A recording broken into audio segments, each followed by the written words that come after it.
Ladies and gentlemen, welcome to the Prepare to Fight Fire podcast. Your host, Julian Serrano here. Today we have a special guest, Chief Johnson. Chief Eric Johnson has been a mentor and a good friend of mine for a good little minute now, and I'm excited to dive into a conversation with him. So, Chief, welcome. Hey, how you doing, Julian? And it's not Chief like I always say, it's just Eric. My parents didn't know I was going to be a chief. They named me Eric, and I joke about that all the time.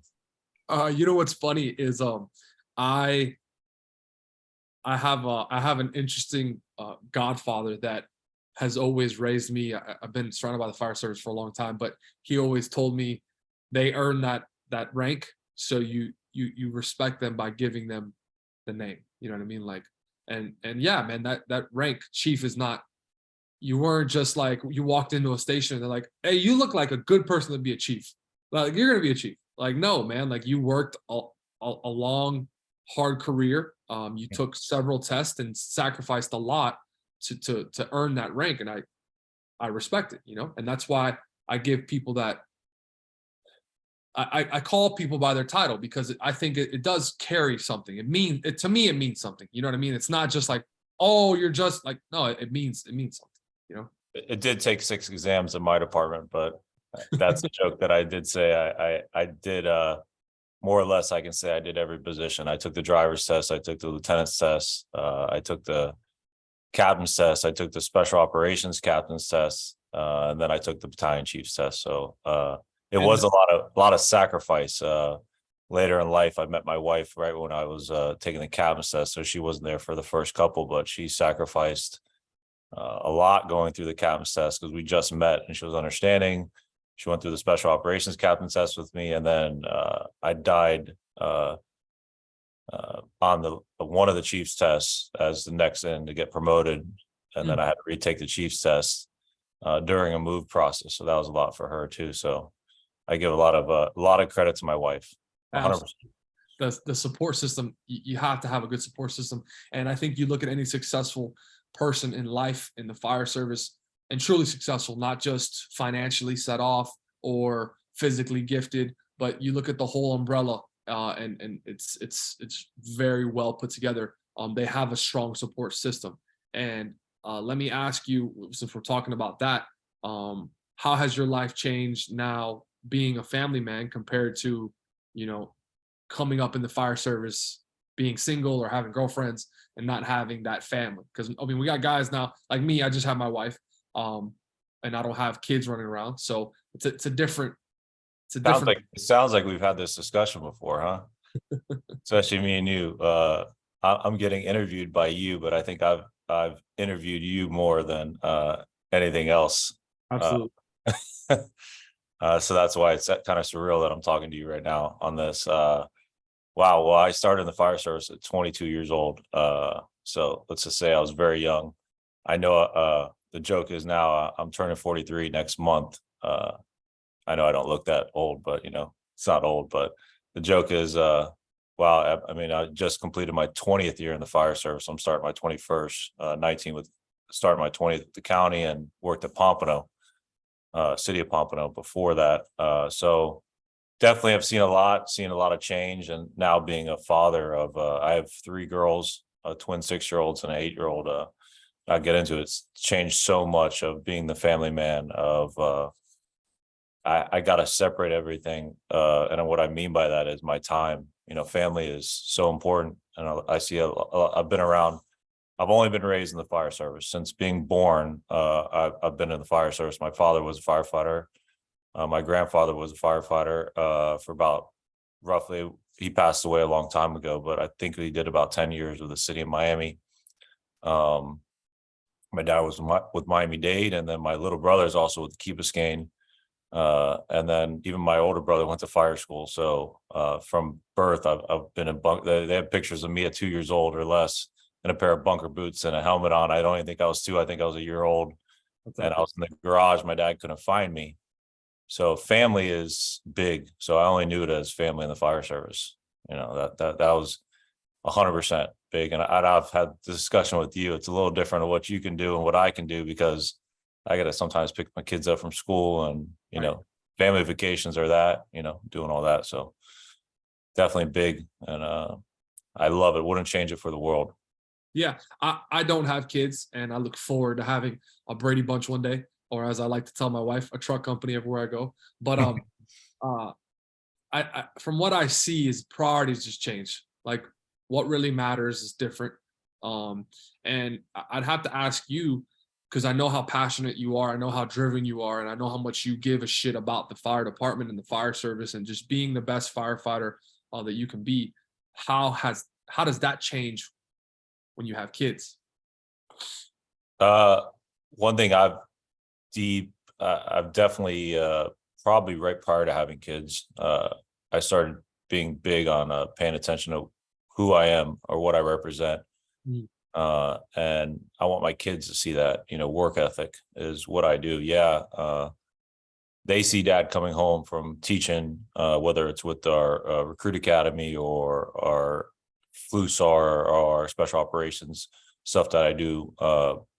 They see that I'm tired, but then I still have time to play with them the best I can. And that's an example for them later on in life, of how they should be, the work ethic that both me and my wife have. Right. So Absolutely, man. And you know what? At a young age, I don't really remember, my dad working so much. He worked a lot. But what I do remember were the vacations that we went on, him being home every night, like he never missed a night. He was always home. Like certain stuff like that. So from the standpoint of leading your family, yeah, absolutely. And as they grow up, you're showing them like hard work. You're showing them like dedication. You're showing them like what it means to be a role model, not the flip side of society. yeah, every morning, if I'm on shift, my wife knows there's a FaceTime coming about 7:15, 7:30 while she's driving the kids to school. I FaceTime with the kids every night. I FaceTime with the kids. If I'm not, she knows I'm probably on a call. Right. And I used to text her before, like if I was on a call, sometimes I'll send videos or hey, it's going to be a while. I'm going, especially right before I became a chief, I spent 3 years as a special operations captain with our department. I'll be like, hey, I'm going to this gas leak or I'm going to a call. And she started like seeing it maybe on the news or that. And she's like, don't text me those anymore, please.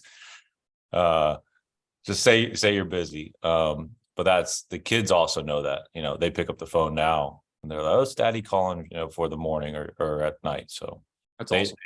that's where you got to be. And I learned that. I try my best to learn from people that were mentors of me, and also my father. Every night my father called the house. Back there was no phones back then, cell phones, but my Right. father would call, right, and we knew dad was calling at this time. So That's amazing. It's funny because when I started in Ocala, I worked with this guy. Shout out to Captain Cooper now. Captain Cooper is a two-time smoke diver. He's actually the only two-time Florida smoke diver. Old school. The dude's so salty. Everywhere he walks, it just got salt behind him. But he did the old program and the new program, and he's coming up on probably 35 years in the fire service. Older dude, very experienced, amazing leader. But the point of the story is he every night on shift, his wife would call the station at 7:15. She like wouldn't miss every night. And one day we were in the bay talking and I asked one of the guys, his name was Jesse Joyner. I said, hey, how long has that been going on? He's like, dude, I've been working with him for 10 years. She has not missed a night where she calls and she says, hey, whoever answers the phone, hey, can I talk to he was a lieutenant for a long time, Lieutenant Cooper. And yeah, I just always found that so admirable, bro, that it's just like, you make that time to connect because you don't know what's going to happen at night. You don't know what's going to happen in the morning. You don't know what's going to happen throughout the shift. And that's amazing. So I want to kind of pivot from this conversation to you coming into the fire service. And have you always had your eyes set on such a successful career, or when you started, were you just like, I just want to be a fireman? success is different. I say to everybody, man. Okay. And sorry, I got some outside noise. Some people. So, It's all good. You're good. I look at it, success is different, man. Some of my friends, and I won't throw the names out. I'm working on that. I'm not throwing the names out so much. I'm just saying some of my very good mentors or friends. are salty, like you said, senior men, that's success to them. And I give so much credit to those people. Did I always see myself being a battalion chief? Absolutely not. My dad was a captain, a very senior captain, spent a lot of his career. He took the chief's test, said he didn't really like it. Did I expect everything that has happened in my career? Yeah. I mean, you have goals.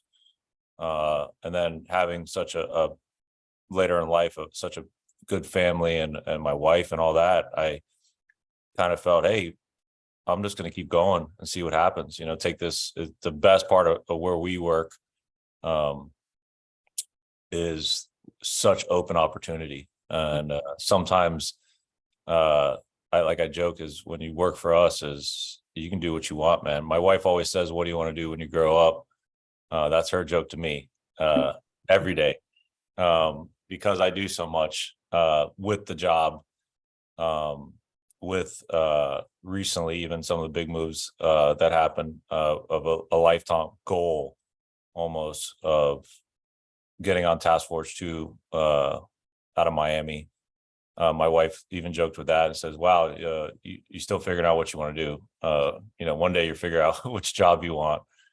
But I think it's awesome like that I look at success not like everybody. Some people are like, oh, you're successful if you're a battalion chief, or you're successful. I have my wealthy friends.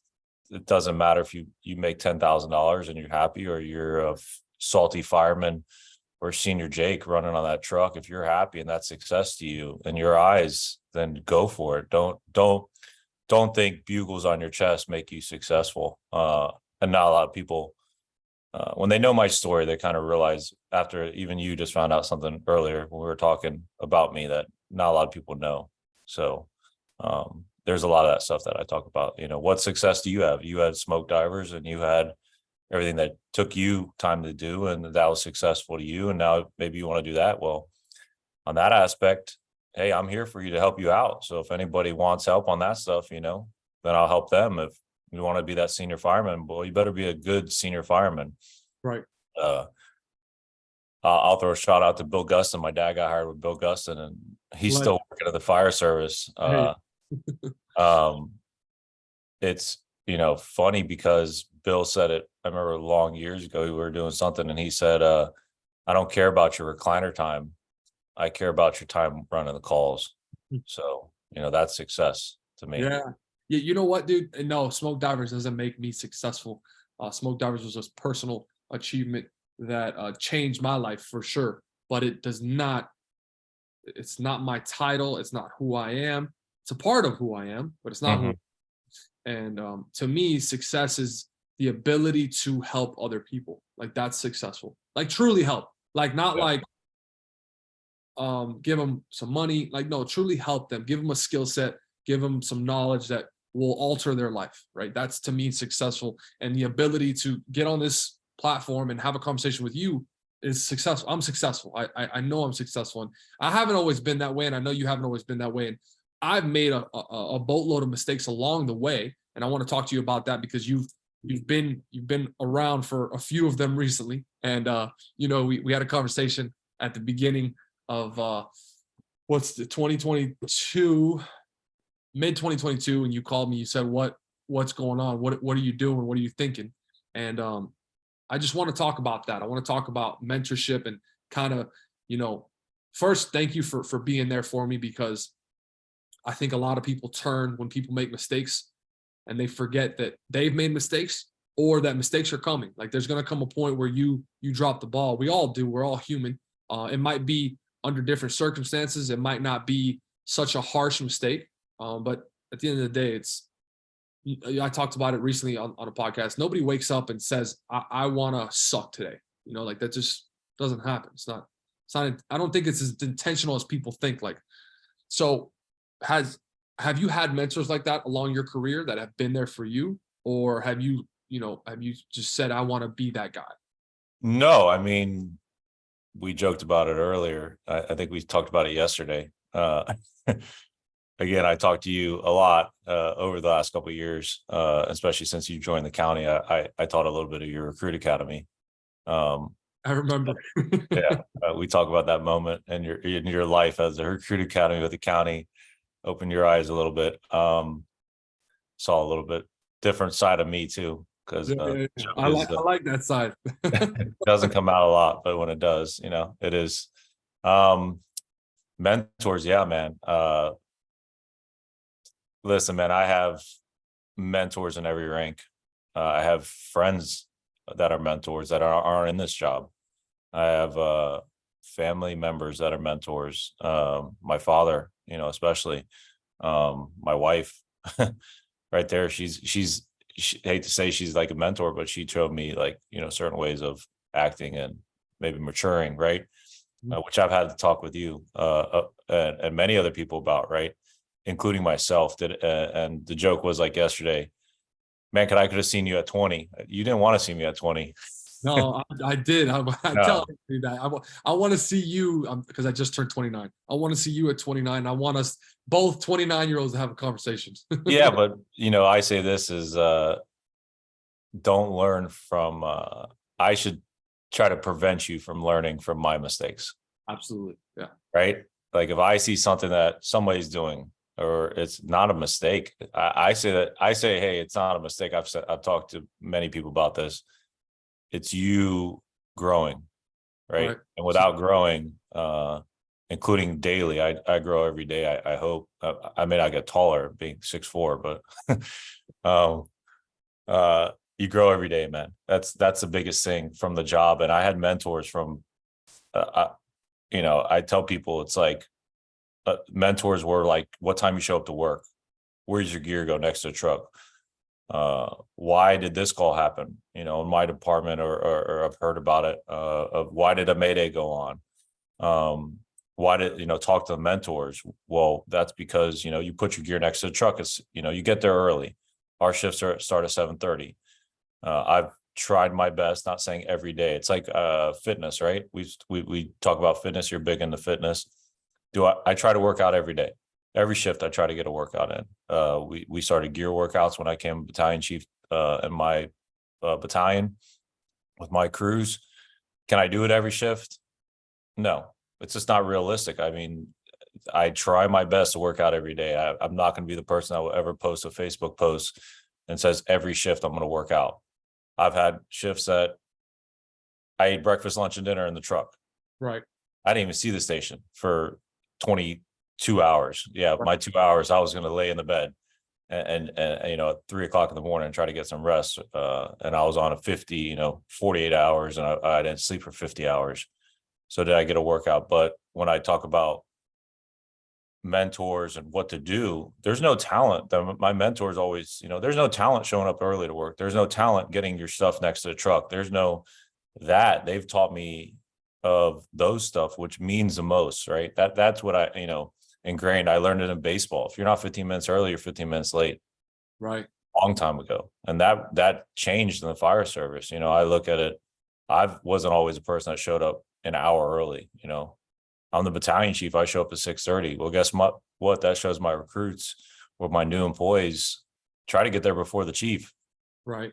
And it's not the chief, it's Eric. I just tell them that because I show up in shorts and a t-shirt and get changed in my uniform. But first thing I do is I say good morning. I don't go grab a cup of coffee. I go grab my gear out of my locker and put it next to my fire buggy. I joke around. The fire SUV. I put my gear, it's ready to go. Right. Yeah, we talked about that, and you changed my perspective. And I've always tried to be there a little early. But understand the morning before your shift starts, you can really set yourself up for success, or you could set yourself up for failure. And the sole difference in the two is getting ahead of what the day is going to bring you. So like Chief just talked about, showing up earlier than expected, right? So 6:30, that gives you multiple things to get ahead of. First of all, make sure your personal protective equipment is squared away for the shift to come. Make sure that you have everything you need to conquer the day of the shift, right? And to make sure that you're not rushed, right? That gives you a sense of like mental, like stability, that I'm not rushed to make sure everything's okay. And that I know that if the person that was here yesterday had a bad shift, like, hey, I can make their day better. Right. And we talked about this yesterday, and it changed my perspective. And there won't be a shift that I won't show up before 6:30 anymore. That it's just good for you and it's good for the fire service. Right. It's funny because I didn't show up the other day as early as I should have. Right. I'll be honest with you. And the next day, this guy showed up later than I did. Right. And I sat there on my pickup truck waiting for him. And I'm like, this feeling sucks. Like this is not cool. Like this is shitty. So I made that decision right then. Like I will never be that person.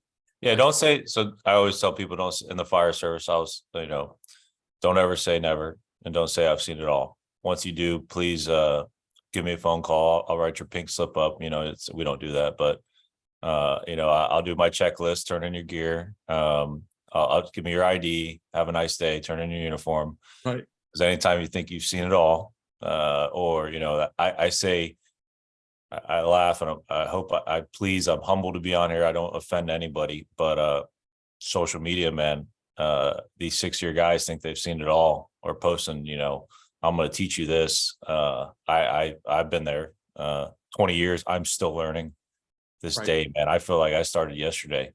But I've not seen it all. I wouldn't not say I'll always show up to work early, because shoot, I could get 2 flat tires driving to work. But even right now, I leave so early.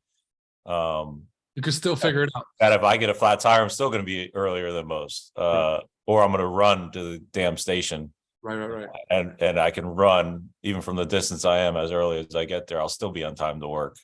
I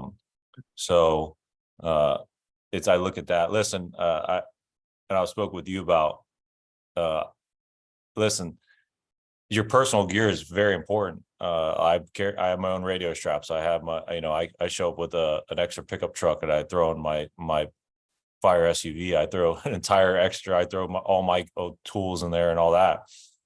But if your radio strap ain't set up the proper way, and then you got to call that Mayday because you didn't show up and work, and we give our own straps to our guys as far as they're already on the radios, but you have your own custom strap, like I do, because I'm so tall. It's set up a perfect way that I can call a Mayday. How about if you had to call that Mayday and your radio's jammed into your air pack because it's not sitting low, it's not sitting in the proper place. You can't get it under your coat because of the fact you weren't there early enough, and a call dropped, and guys like, hey, I got to go. I got to take my kids to school. Can you mind taking that call? You get that call en route to that medical call.